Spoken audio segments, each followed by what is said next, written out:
All right, y'all, welcome. Welcome to our inaugural Jeff Banks Distinguished Lecture in Social Action and Justice, uh, sponsored by Pepperdine Libraries and the Social Action and Justice Colloquium. That's a mouthful, so you can just call it SAAJ. So thank you so much to the library for hosting this event in this really awesome room. And in case you haven't realized, this room documents the history of surfing in a very tangible way and is really awesome. Special thanks also to Jeffrey Bowen, Director of Library Programming and Public Affairs, for helping organize. So I'm Kate Benici. I'm the incoming SAAJ Program Director this year. And this morning, I just want to welcome y'all and tell you a little bit about our program, offer some words in celebration of the work of the late Professor Jeff Banks, and then introduce our distinguished speaker. But first of all, our audience today is mostly members of the colloquium. And for most of y'all here, this is your first week at Pepperdine. So welcome, welcome. We're so thrilled that you're here, and we're really honored to be on this journey with you.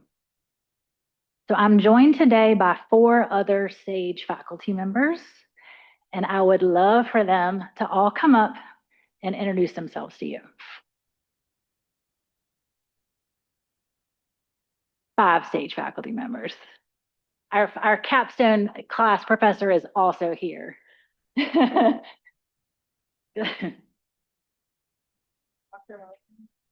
After you.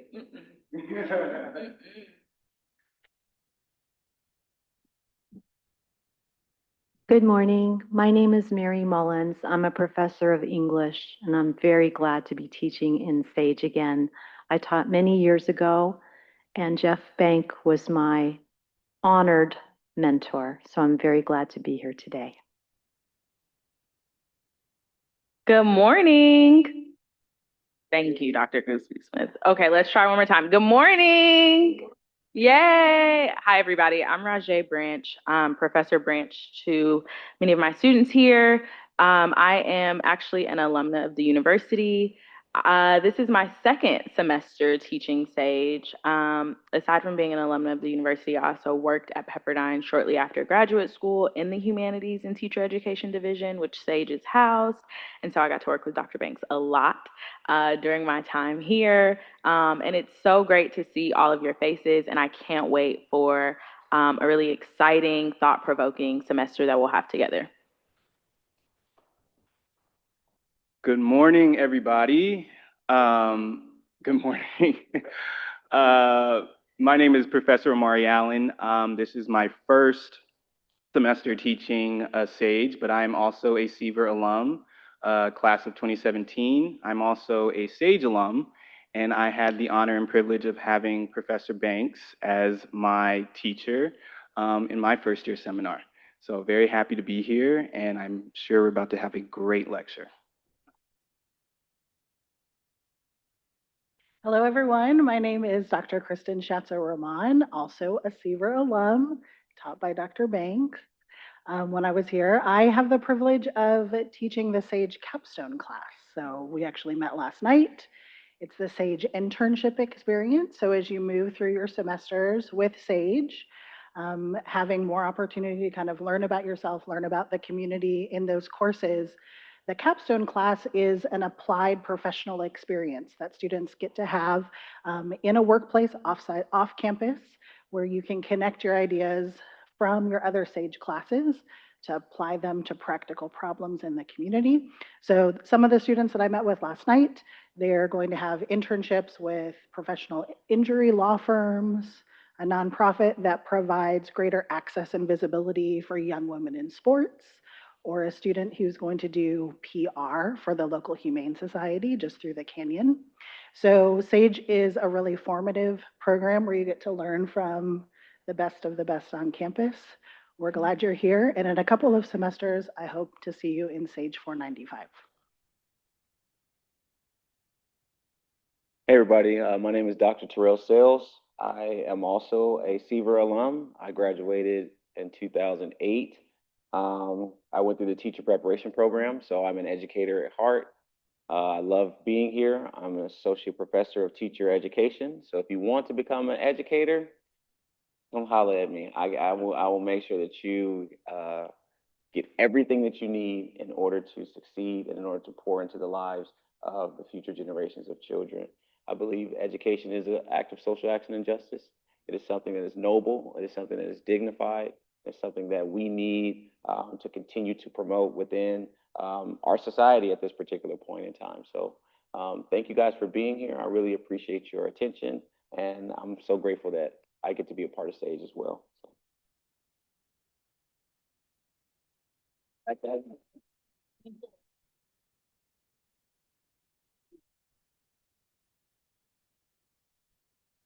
And again, I'm Dr. Benici, and I'm a lawyer and English professor. So my SAAJ classes sort of think about those issues together, law and language and power structures, and hopefully we can ask a lot of interesting questions on this journey. So the SAAJ colloquium, I want to talk about that just for a moment. In her book, Teaching Community, A Pedagogy of Hope, Bell Hooks writes, openly and honestly talking about the ways we work for change and are changed.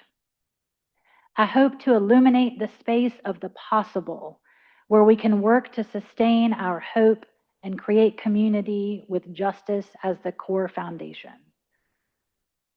In SAAJ, we work to create this space of the possible, where we can ask hard questions about justice and injustice, including the operations of class, race, gender, religion, ability, and consider together how we might be called to serve our communities. Specifically, the sort of nitty-gritty details, SAAJ is a 4-course interdisciplinary special program here at Pepperdine that integrates historical, theoretical, and practical perspectives on such questions. We participate in events on campus and off campus, including, importantly, Step Forward Day, September 6th. Talk to Dr. Schatzer-Rahman if you have questions, or your faculty, your professor, and we'll be signing up for that in our second session of the day today. And we all participate in different forms of scholarly and creative research. So SAAJ students, I just want you to know you are joining a community committed to purposeful servant leadership as we all work together for justice. And I just want to quote Professor Banks when he said, as SAAJ director, all we ask and expect is some commitment to care for others. Before I talk about Professor Banks a bit, I just want to mention we are joined today so wonderfully by one of his daughters, who is also a professor at Loyola Marymount, Professor Miranda Banks. So thank you so much for being with us today. We also have Professor Connie James, professor at Pepperdine, Vice President Tim Perrin joining us today as well. So thank you both for being here. So today's talk honors, remembers, and celebrates the work of the late Professor Emeritus Jeff Banks, who taught at Pepperdine for 3.5 decades. First at Grazia Dio, and then in the Humanities and Teacher Education divisions and Business Administration. And during that time, he received Pepperdine's highest honors for teaching, service, and mentorship. And Dr. Banks worked unceasingly to create an inclusive culture here at Pepperdine. He was the SAAJ director for 17 years. He directed Seaver College's service learning program. He was inaugural faculty member of the Posse Scholars program at Pepperdine. And the most important thing for all of us here in this room is that in 2002, along with then professors Cynthia Novak and Leanne Carroll, Dr. Banks founded SAAJ. And so we're here because of their dedication and generosity. Dr. Banks passed away in April 2023. And so we're just really grateful that we can celebrate his legacy today. And on that note, I'm very happy to introduce our featured speaker. Dr. Jaye Goosby Smith is Pepperdine University's Vice President for Community Belonging and Chief Diversity Officer. She combines faith, scholarship, and experience to unite and educate God's people through teaching, preaching, writing, and consulting. With an undergraduate degree in computer science from Spelman College, an MBA and PhD in organizational behavior from Case Western Reserve University, and a Master's of Divinity from the Interdenominational Theological Center's Turner Theological Seminary. She was tenured at Pepperdine and the Citadel. And her community belonging circles, of which I've had the joy to be a part, are a practice of radical welcome and inclusion and make real her commitment to transformation and restoration. Thank you, Dr. Goosby Smith, for your crucial work at Pepperdine and for being the inaugural speaker here today in what we hope will become an annual event. After the talk, there will be time for questions, so think about what you might want to ask. And now, welcome Dr. Jaye Goosby Smith.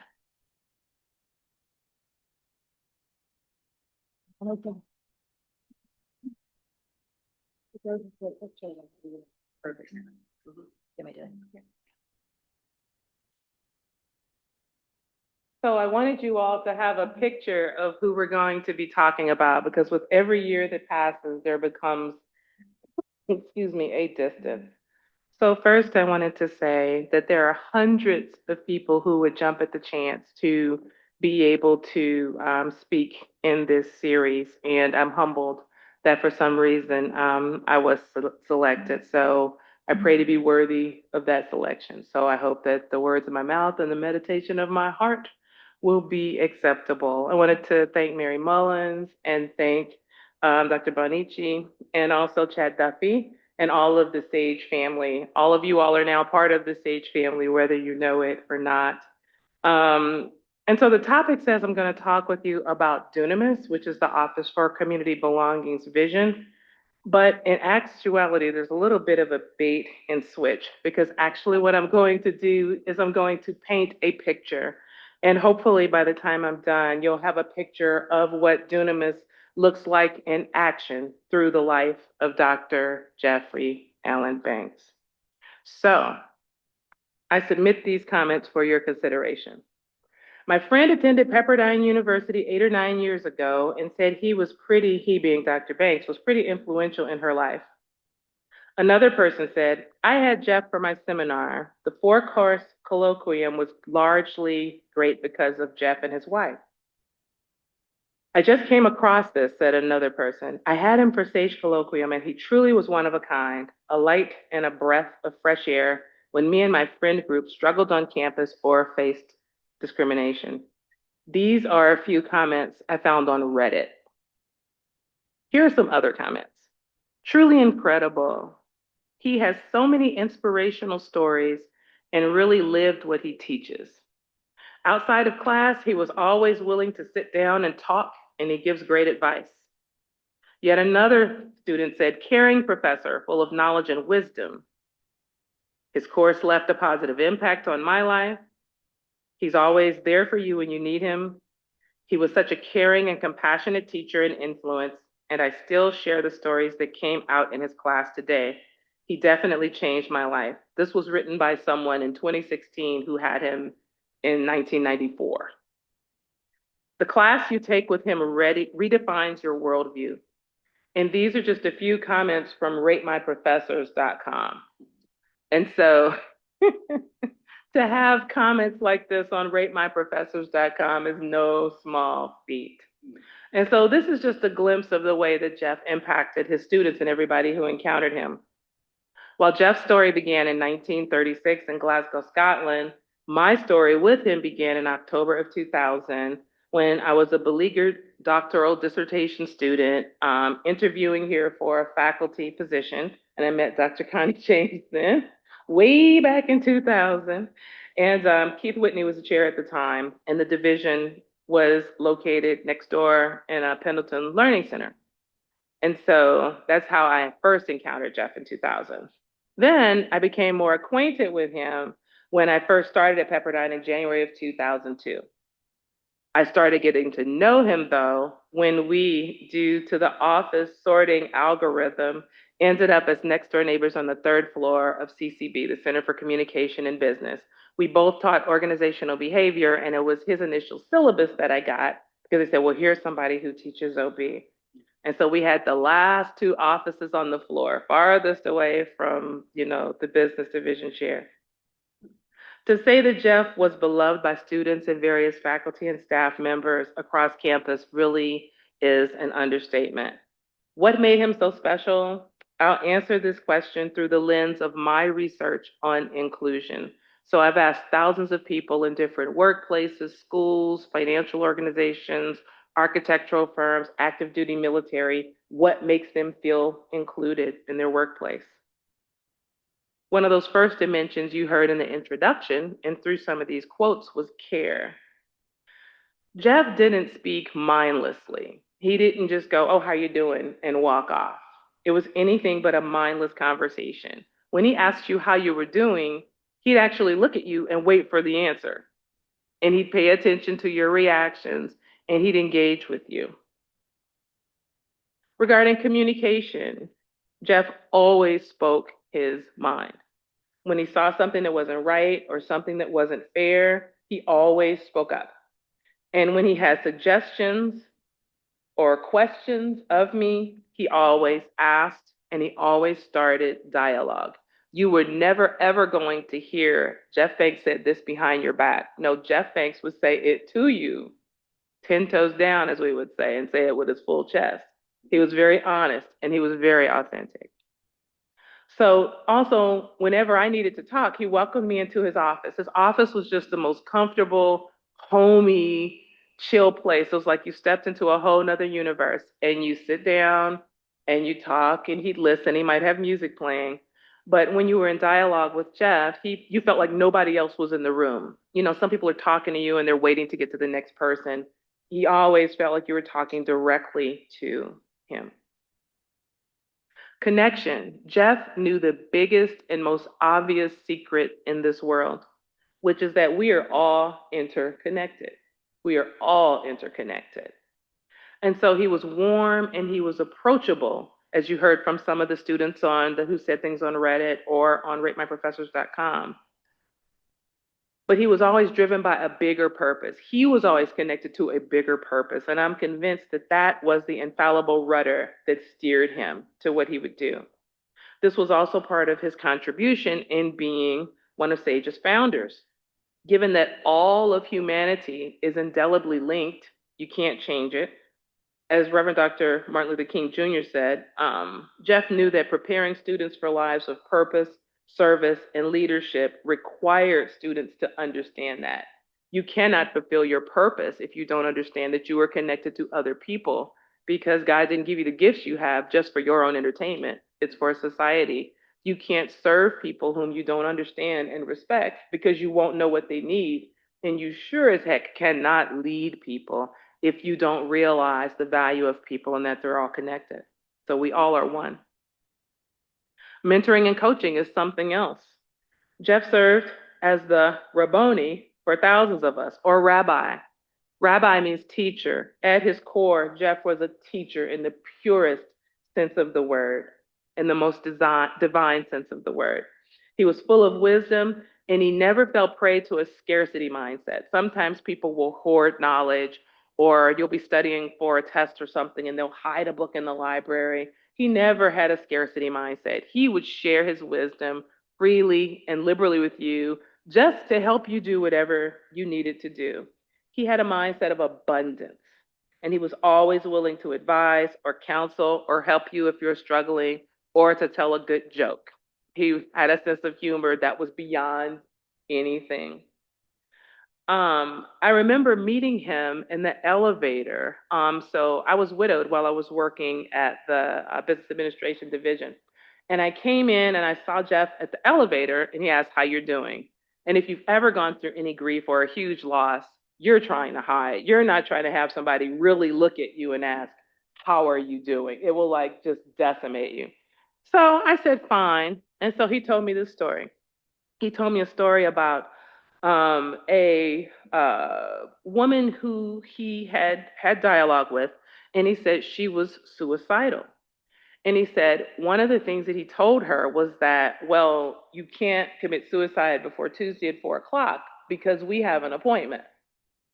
And so the next Tuesday, he'd talk with her, and then he'd say, well, I'm not trying to change your mind, but you can't do this until next Wednesday at 3 because we have an appointment. And he kept doing that until eventually she came through the crisis and she was no longer suicidal. And I looked at him and I heard him loud and clear, because what he was telling me that I need to focus on the things that I need to do and just do the next thing, make the next best decision, and that I would get through that situation. And of course, I'm standing here, he was right. He also mentored and advised and had to have written thousands of recommendation letters for students, because your best recommendation letters come from people who know you. And so he was a person who took the time to get to know everyone. Trust. Jeff was Jeff. Jeff was Jeff. He was who he was 24/7, 365. You got Jeff Banks. He was authentic and he was non judgmental. You could tell him anything and he would listen to you. That is, unless you were causing someone else unnecessary harm or treating someone unfairly, then you were going to get a mouthful and some stern advice. Um, but he thought what he thought. His pedagogies were true to his values. He never taught in a way that made him the sage on the stage, or came into class in a suit, or demanded that people call him Dr. Banks. Every former student called him Jeff, and he was immensely qualified with a PhD in psychology, clinical psychology.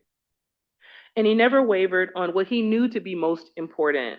This inspired so many of us to trust him, because you trust people when they're steady and they do what they say they're going to do, and they prove in a crisis to be who they said they were. And that inspired so much trust. And so it took me a long time to realize that, based upon past experiences, because I really, when I met him the first couple of years, I was like, is this dude real? Like, what's his angle? What is he doing? But he was just authentically who he was. Also, visibility. When you walk across campus these days, people work so hard not to make eye contact. They look down, they look up, they look over, they suddenly are doing something. If you were approaching Jeff, Jeff was looking straight at you when you looked up. And then you speak and you'd have a conversation. That's because he had a value for humanity. He saw the God in all of us, the Imago Dei. Like the Zulu greeting for hello, which is Sawubona, that really translates to I see you. Jeff saw in very deep ways everyone that he interacted with. And while he was busy with so many things, advising and teaching and office hours, because his office was just like a treadmill of people. Every time he was there, it was just people coming in and out of his office. Um, he never let time take precedence over his humanity, or the humanity of those he encountered. And finally, I'll talk about fairness. Jeff was passionate about doing what he could do to make the world a more fair, a more just place. The way I most frequently saw him do this was through his teaching and through his program design and through the conceptualization of SAAJ. I found a message in my email. We switched email systems, so I can only go back to 2012, but I found a message asking me if I would teach in SAAJ in 2012. But I was trying to get tenure, y'all, so I had to buckle down and focus. But the way I saw him do this was through his teaching, and not just what he taught, but the way that he taught, in circles, with dialogue. He demonstrated vulnerability. He made a safe place for people to be vulnerable. He had an egalitarian classroom that required students to all be engaged. And students didn't miss class because they didn't want to miss class, because what happened in his classes was so transformative. And so, because of this fair environment, students trusted him and they examined themselves, which is the most frightening thing to do, is to truly examine yourself honestly. But that's what his courses were about, because that is how you make a positive impact. And so it's also what made him a few naysayers over the years. I'm not going to paint everything like it was peachy keen. Everyone isn't willing to see something wrong going on, speak about it, and act responsibly to fix it. So there were people who were naysayers about Jeff. But in true Jeff form, he had a larger purpose. He focused on the ones, the hundreds that he was positively impacting, and he never even concerned himself with the others.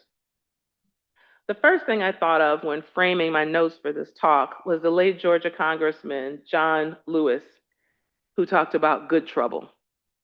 And so John Lewis said that when he was a child, he saw the signs that said black waiting room, white waiting room, colored fountain, white fountain, men only, women only. And he said he asked his parents why this was. What is going on with this? So John Lewis was from Georgia.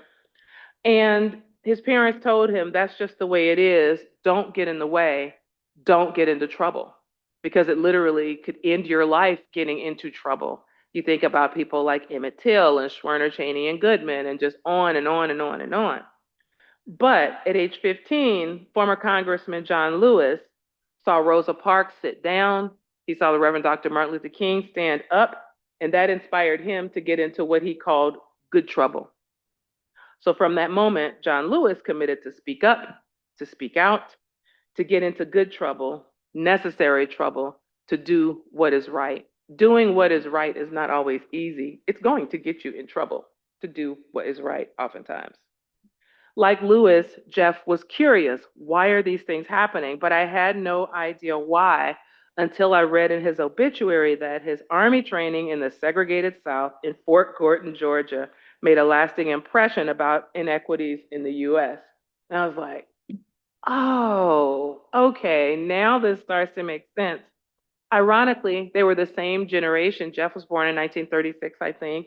John Lewis was born in 1940 in Georgia, having the same experiences as the Jim Crow South. Like Lewis, Jeff valued fairness. He thought that no one deserved discrimination, as you heard in the classroom alumni comments. He thought no one deserved to be treated as less than because of characteristics they could not change. And he advocated taking action, not just talking, but taking action to ensure that students and others understood that not only the inequities in society, but understood their role in remedying those inequities in society. Like Lewis, Jeff committed his life to making things fair, to making things just, to doing what was right. He got into good trouble. He started teaching to the very core of students, not just to their minds. So when you took a class with Jeff, it wasn't just a textbook. He was going way deeper to emotion, to soul, to spirit. He got into good trouble. He started this SAAJ colloquium that you're a part of, that's so historic now. That's good trouble. Why? Because our students lacked a formal and community-oriented way to learn about others, to use their hearts to empathize, not sympathize, but to empathize with their classmates and all of humanity. Students needed an opportunity to explore their own humanity and its antecedents and consequences. You know, how is my humanity created and what are the consequences of my humanity? What must I do? And he wanted them to be able to experience the humanity of others, regardless of another person's shrink wrap, their experiences, their plumbing, or their programming. He did not care. That's good trouble. What made Jeff so special? Well, if we look at the Bible, like Vashti, Jeff held true to his standards and did not allow those in power to sway him to the extent that he would lose his dignity or compromise his values. He stood for what he stood for, and if there was a consequence for it, there was a consequence. That's good trouble. Like Esther, Jeff regularly spoke truth to power with a goal to liberate the least of these. That's good trouble. Like Ruth, Jeff chose loyalty to the call on his life despite his circumstances. Jeff could have easily done his work in a more culturally relevant and friendly environment, but this Jewish man chose to stay at the mission field of this Christian university because the call on his life was to get those outside And like Ruth, that required the courage to embrace the unknown, to live in a foreign land. And as a result of his commitment, he made a bigger impact than he possibly could have even realized. That's good trouble. Like Paul, Jeff knew, proclaimed, and acted upon the fact that in God's eyes, there is neither Jew nor Greek, neither male nor female, neither slave nor free, that all are equal in God's eyes. So Jeff taught and talked about taking action to make society better by proposing a curriculum that underscored this. That is good trouble. Finally, like the Good Samaritan, Jeff always stops to care for the wounded, for the outcast, for the least of these, for the outnumbered, for the discriminated against, for the oppressed, for the downtrodden, for those whose backs were against the wall. He reached out. He counseled. He wrote recommendations. He suggested people for roles, job opportunities. He challenged unfair policies. He pushed for programs and courses to put flexibility into the stiff-necked folks, those who could not see the imago Dei, the imago DEI, in humanity and in others and in themselves, sometimes because they couldn't see it in themselves because they weren't taught that. Good trouble. I would be remiss if I did not acknowledge that things were not always perfect. Everyone didn't always appreciate or properly value Jeff. But like I said, in true Jeff fashion, he focused on the ones who did and who needed him. As Joseph from the Old Testament said, after his brothers had thrown him into a pit and he had become Pharaoh's second in command, he says, what you meant for evil, God meant for what? Good, meant it for good. And so that's what drove Jeff. Jeff loved his neighbor as himself. He cared about humanity. He saw himself connected to all of humanity. He communicated honestly and fearlessly, always seeming to have kind and wise counsel. The art of listening is so lost, and Jeff could outlisten all of us put together. He was a trustworthy man with sound advice. He treated people fairly, and he always made people feel seen. Jeff was, in the purest sense, a teacher, a rabbi. In sum, Dr. Jeffrey Banks was one of the strongest examples of what it means to get into good trouble the godly way. That's dunamis in action. He engaged in dialogue. He understood and valued the whole and the parts of people and systems and organizations. He loved his neighbor as himself. He was agile to life's demands. He was mindful of himself as God's vessel for good in society. He was an imaginative in his approach and his pedagogy. He had courses that involved crying. He had courses that involved human values. He had courses that involved everything. And finally, he had a heart for service. So Dr. Banks was one of the strongest examples of what it means to get into good trouble, to do justice, to love kindness, and to walk humbly. Like everyone else, my life is better because of him, and may he rest in power.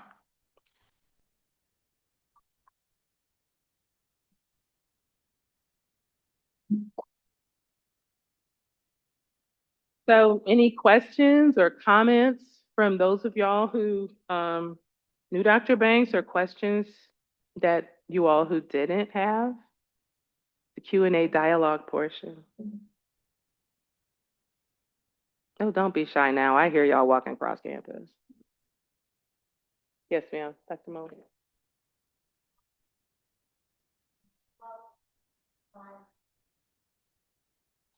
Oh, thank you.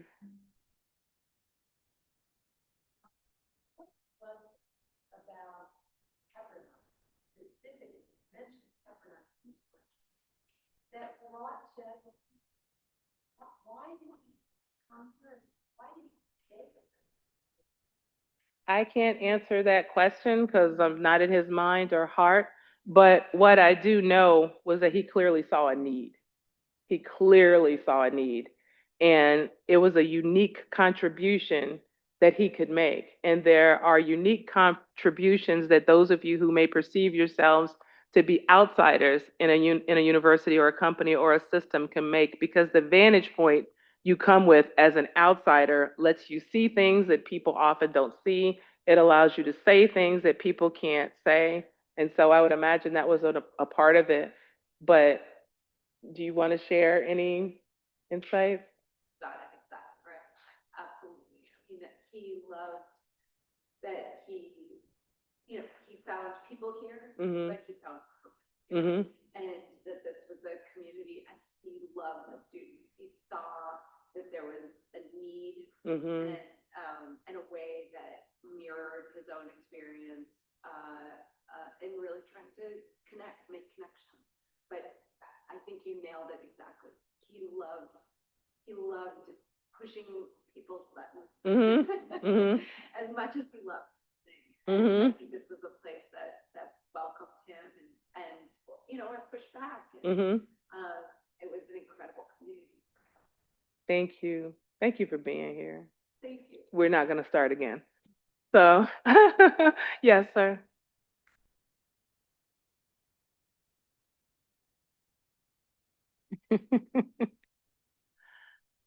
Jeff my favorite memory is the memory I shared by the elevator because that was him seeing me beyond a role and seeing my humanity and seeing where I really was. Because truth be told, yeah, there were a lot of things going on at that point. But a favorite professional memory, he had a way of asking you these questions that would put you on the spot, and you'd be like, huh, why am I not doing that? Or why am I doing that? So just his frankness, he was a calm place to bounce ideas off of when there weren't that many places where you could do that without negative consequence. And so he used his outsider statuses in many ways, and he leveraged them to be the instrument that he was. But I just remember laughs, and I remember going to his office and just closing the door and just letting things rip. And then, he would ask questions, and then he'd walk out, and then I'd be better. He just had a calming effect. A calming effect.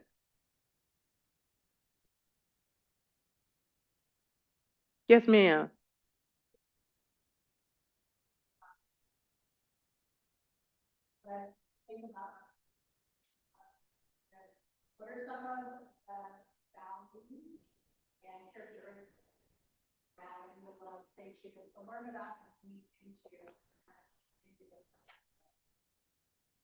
So, what are some of the values or characteristics I'd advise y'all to lean into? The first one is curiosity. You can't be curious and judgmental at the same time. You just can't do it. So, whenever you can, be curious and ask yourself, I wonder what made that person say that. Ask the person. The other thing I would say is to be courageous. It is very, very hard to engage in dialogue with people when you have told yourself a story or a whole epic novel about that person. But engage in dialogue with people, talk with people, listen to them, find out where they're from, find out what they like and don't like. Approach each person not as some fictitious ambassador for the group you assume they belong to, but approach them as a human being because we're all 99% the same. I'm O positive. I could just be the pincushion for all of y'all if you need blood, you know? And so it has nothing to do with any of these surface differences. So I would say to be curious, be courageous enough to have dialogue with people. And I would also say take the dark, scary, twisty tour of looking into your own mind, heart, and soul. Because roaming around in your own mind can sometimes be the most terrifying place. And with the mindfulness aspect of dunamis, if we don't get a hold of ourselves, there's a point in the Bible where there's the story of the prodigal son, and he wanted his inheritance now. And he went to the big city and got big city cars and big city friends and was going to all big city nightclubs and everything. And then there was a famine. He found himself broke and he's in a pig trough about to eat this slop. And of course, pigs are not kosher. Of course, the prodigal son is Jewish. And there's a line that says, And then he came to himself. And then he went back home and made amends with his father. It is so easy in college, it is so easy amidst all the distractions to completely lose track of yourself. But you need to have your come to yourself moment, like he did when he's realizing he's about to eat with these pigs, and go, who am I? Whose am I? Why am I here? And how does my treatment of others really indicate who I am? So those are the things that popped to my mind. Yes, ma'am. Constantly, constantly. I had one student, one that comes to mind is Mohammed Al Suwaidi. He was from United Arab Emirates, and he was in my class. And I asked students where they're from and everything. I taught BA 366 org behavior, and so he said he was from the United Arab Emirates. I was like, "Oh, is that Saudi Arabia?" And he said, "No, definitely not." And so, probably 6 years after he graduated, we had kept in touch because he stayed and got a master's at USC. Well, I got the chance to go to Dubai, which is in the United Arab Emirates. I emailed him and we shared an iftar dinner. It was the night that Ramadan was ending. And so he taught me so much. He taught me about Dubai culture. It was nice to have him be the teacher. Also, students constantly teach me things when I was teaching. So you have to have that curious, and you also have to realize that as much as you think you know, there's someone else, even the person who's under the bridge, who knows so much more that you don't know.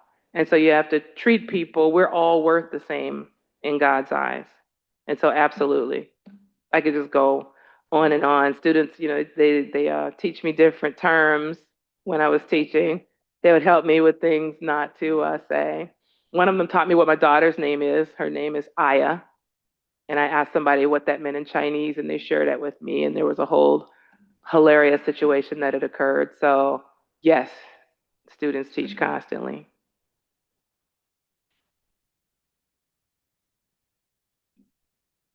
Yes, ma'am.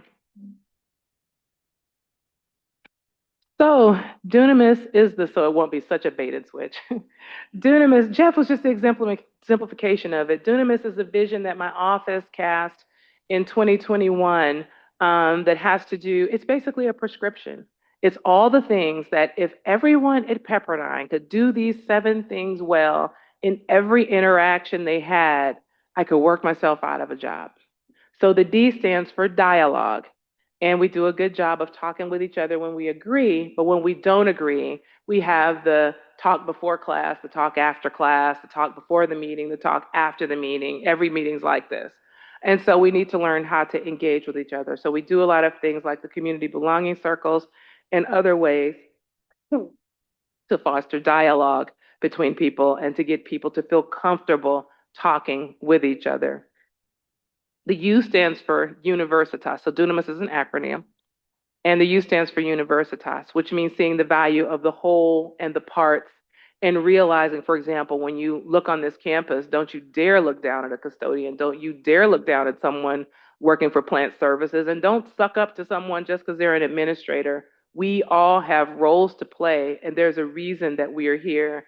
This campus is not one of the most beautiful in the country because of anything that I have done. I'm terrified of bugs. I'm not touching anything. That is people who are taking care of the grounds. And so that's Universitas, really getting that notion that we all are interconnected. We all have value. The N stands for neighbor. Love your neighbor as yourself. And if you go to our website, pepperdine.edu/belonging, you'll see the biblical verses that undergird each one of these. And that has to do with altruism. It has to do with helping people. It has to do with listening, with caring. The A stands for agility, which means you should not be saying, oh, well, no, we've never done it that way. We are in an unprecedented time in higher education. We're in an unprecedented time in this society. We're in an unprecedented time in this earth, and we need to be agile, and we need to look at what we can do to be more effective. M stands for mindfulness, which has to do with, like I said, coming to yourself and being aware of how you're entering space, being aware of what's rattling around in your head, acknowledging truthfully what stories we're telling ourselves about each other and what stories we're telling us about ourselves. For example, all of you all should banish imposter syndrome. If you ever feel anybody else in your class, oh, they're smarter than I am. No, they're not. They might have taken a test and got a couple more points, but you're here because you deserve to be and because God has you here. That's mindfulness, because when you realize that, then you realize how you come into space differently when you are confident and when you know that you should be there. So that's M. I stands for imagination. God is the ultimate creator, so we should be creating. So you need to be imaginative with things. I know we have all these tools, all of this AI. Use it to help with your creativity, not to substitute for it, because nothing can substitute for the gifts and the wisdom that God has given you to do whatever it is that you each are called here to do. And then the S is for service, which has not to do with just doing to people, but doing with people for mutual benefit. So dunamis is a Greek word that comes from the Bible verse that says that for God's not given us a spirit of fear, but he's given us power, love, and a sound mind. That word power in Greek is dunamis or dunamis, depending on how you present it. So Jeff was just the exemplification of all of those. So I chose to talk about dunamis by talking about Jeff.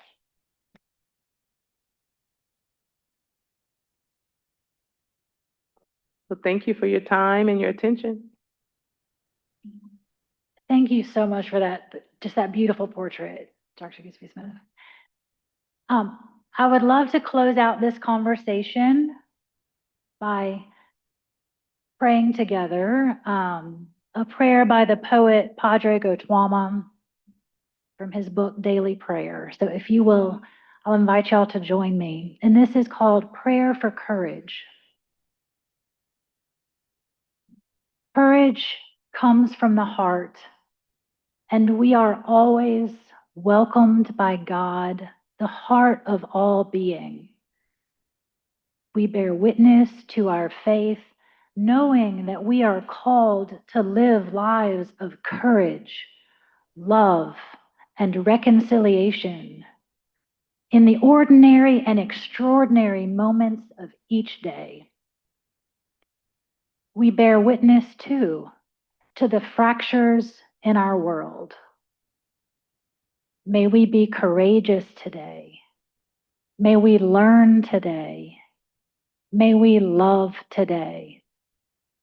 Amen. Thank you all for being here. And yes, Dr. Sales. Just for classes, recognize that we're out a little bit earlier than normal. Our normal session goes to 1.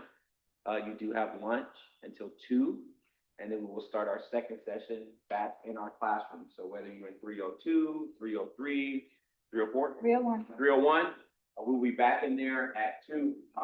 Okay, our second.